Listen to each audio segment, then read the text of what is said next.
bienvenue dans ce nouveau vlog. J'espère que vous allez bien et que vous avez passé une excellente semaine. De mon côté, je devais initialement commencer la semaine avec QI de Christina Dalcher que je lis dans le cadre du Grand Prix des lecteurs Pocket 2023.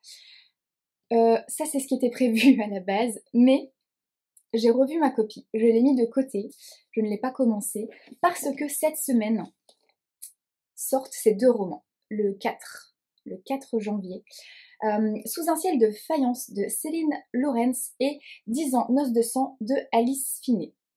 Ces deux romans sortent cette semaine, donc j'ai un peu revu mon planning de lecture, j'ai déplacé des choses pour pouvoir lire ces deux romans cette semaine. J'ai donc commencé Sous un ciel de faïence de Céline Laurens chez Albin Michel. Je l'ai commencé lundi 2, nous sommes le 4, mercredi 4, et je suis page 81 et je n'arrive pas à avancer dans cette lecture, donc je m'interroge et je pense que je vais me le mettre de côté. Je vous en parle quand même rapidement pour vous expliquer pourquoi j'y arrive pas, même si je ne sais pas vraiment pourquoi j'y arrive pas en réalité. Nous rencontrons Jacques. Jacques est un conducteur de métro à Paris, ligne 6 du métro parisien. Et à travers ses yeux, nous allons rencontrer toute une ribambelle de personnages. Il va nous faire voilà, nous peindre le portrait de personnes qui prennent ce métro de façon quotidienne, à commencer par Madeleine qui est sa dulcinée et qui est une personne atypique, haute en couleurs, exubérante, assez singulière. Et voilà, et il va nous présenter plein d'autres personnages comme ça, à travers des anecdotes toutes plus cocasses les unes que les autres. C'est assez loufoque.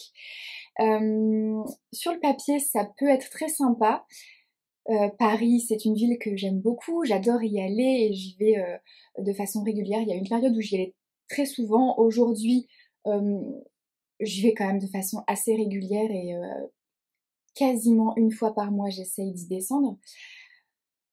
Ça devait être vraiment sympa, ça devait se lire très vite parce que c'est écrit assez gros, les caractères franchement sont plutôt gros. En plus j'étais en repos hier et aujourd'hui, donc j'avais du temps à consacrer à cette lecture, mais j'y arrive pas. Dès que je le laisse de côté, j'ai pas particulièrement envie d'y retourner, je rame, j'avance pas assez vite à mon goût. Je peux pas dire que j'aime pas, mais ça me transcende pas. Voilà, j'ai beaucoup de mal et je sais pas pourquoi. C'est peut-être juste une question de timing. Voilà, c'est peut-être pas juste la lecture que je dois lire en ce moment. C'est pas grave, j'ai pas envie de me le traîner pendant 3 semaines et de ne rien lire d'autre, donc je vais me le mettre de côté.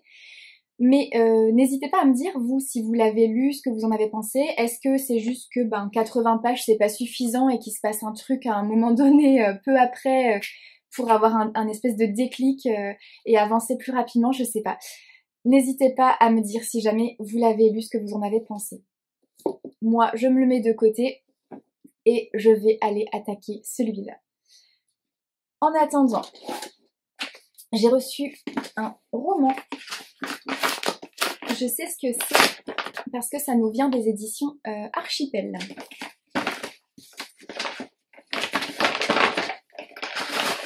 Hop là. Il s'agit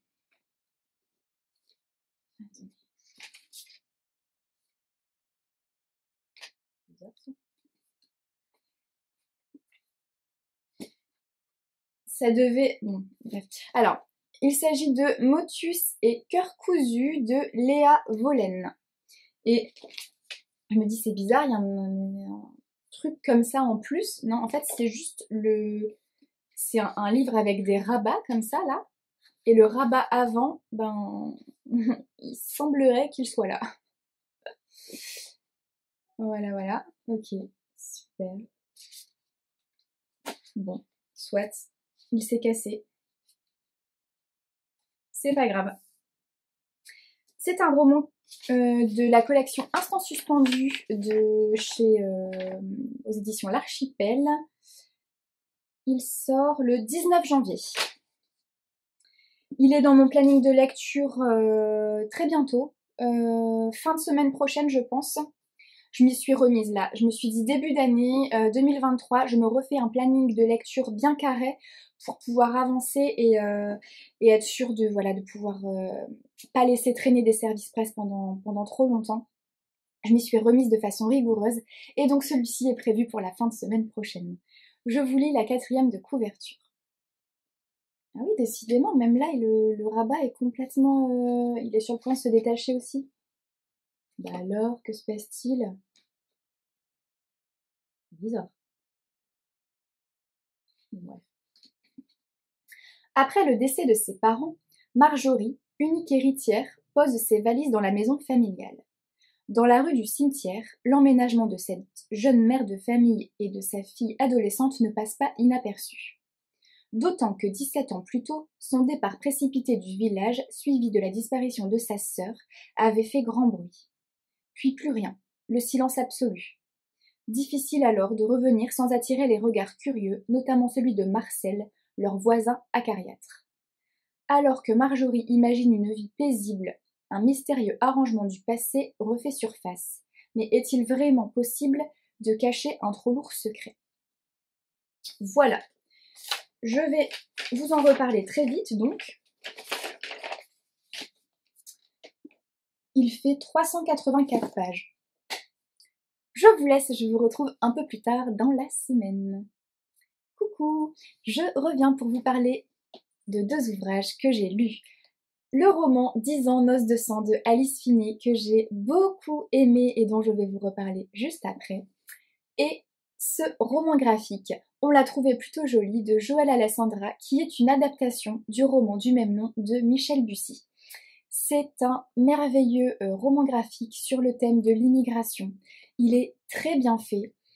J'ai beaucoup aimé le personnage de Leili, qui est une femme très attachante. J'ai été très admirative de cette personne, de sa force. J'ai beaucoup aimé son sens du sacrifice, j'ai beaucoup aimé sa détermination, j'ai beaucoup aimé son parcours, son humanité, je l'ai trouvée vraiment très touchante. Au-delà de ça, c'est un ouvrage vraiment hyper chouette, très bien fait, très intéressant, avec pas mal de rebondissements. Il y a une enquête évidemment et c'est très bien fait. J'aurais aimé être davantage surprise, mais je pense que c'est le support roman graphique qui n'aide pas trop à cet exploit-là. Alors, le roman de Michel Bussy, je l'ai dans ma palle, mais je ne l'ai pas encore lu. C'est peut-être un tort, j'aurais peut-être dû le lire avant, mais c'est pas très grave. Je pense que je le lirai, mais je vais me laisser un peu le temps d'oublier, entre guillemets, cette histoire. Je vais laisser, voilà, passer quelques mois, quelques années peut-être, je ne sais pas. Mais je pense que je le lirai parce que il doit y avoir probablement des détails, même s'il y a quand même des choses assez bien retranscrites quand même, hein, d'après ce que j'ai entendu dire. Des détails du roman qui sont plutôt bien retranscrites quand même là-dedans. Mais voilà, je le lirai.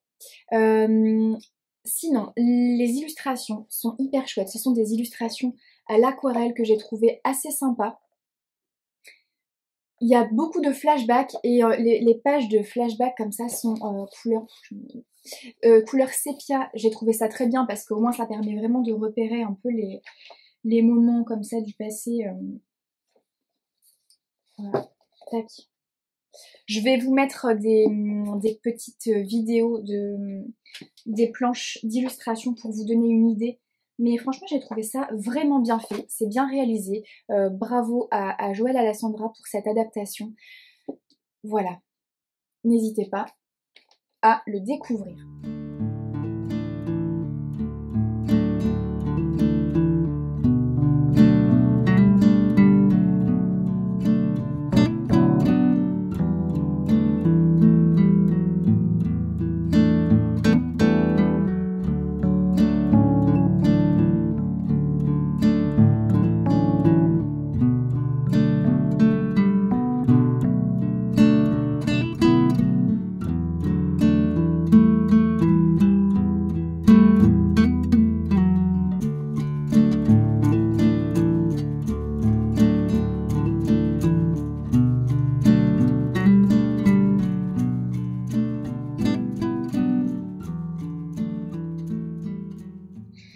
10 ans, noces de sang.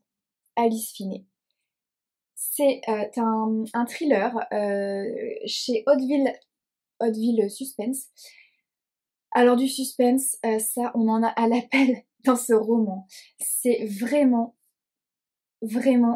hyper bien fait et très réussi. Pour la petite histoire, on se retrouve avec un couple, Adam et Amelia. Ils sont mariés et leur couple bat de l'aile, donc ils vont se donner une petite chance de sauver leur couple grâce à un week-end gagné dans une sorte de loterie dans un endroit atypique d'Écosse. Et tout ne va pas se passer comme prévu. La lecture est ultra addictive. Les chapitres sont courts et on va passer du point de vue d'Adam au point de vue d'Amelia, entrecoupées par des lettres écrites à chaque anniversaire de mariage par la femme. Des lettres qu'elle écrit mais qu'elle ne fera jamais lire à son mari.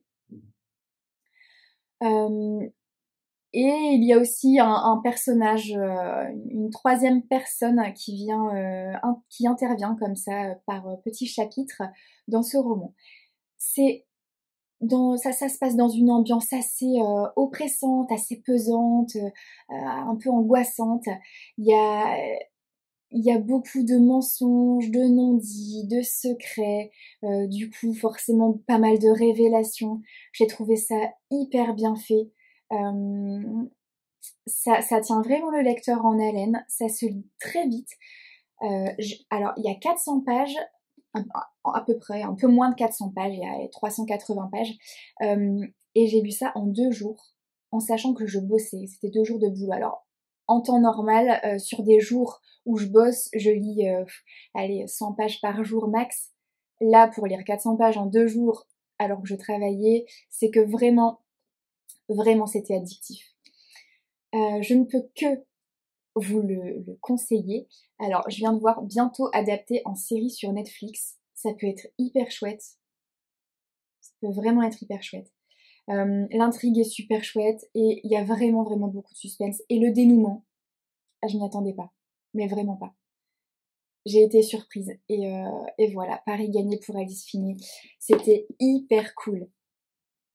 Voilà, sur ce, je vais aller me lire cette BD qui a l'air toute belle, toute douce. J'ai hâte. Et puis après, ça sera cuit. Mais cuit, ça sera pour la semaine prochaine parce que nous sommes... Oh, la fenêtre qui s'ouvre toute seule.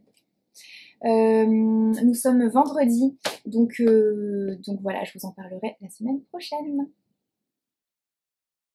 J'ai lu Entre neige et loup de Agnès Domergue et Hélène Canac.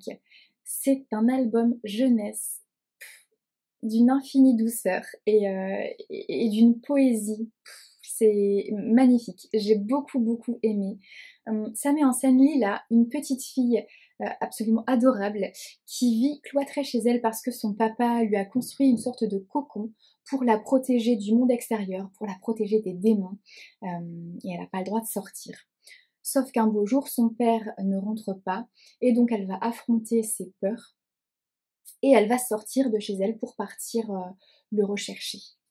Elle va être entourée de ses amis, des grenouilles, son chat qui parle évidemment, et elle va rencontrer d'autres personnages sur son parcours. Elle part vivre l'aventure et trouver son propre chemin et sa propre voie et retrouver du coup des couleurs, mettre un peu de couleur dans sa vie toute blanche.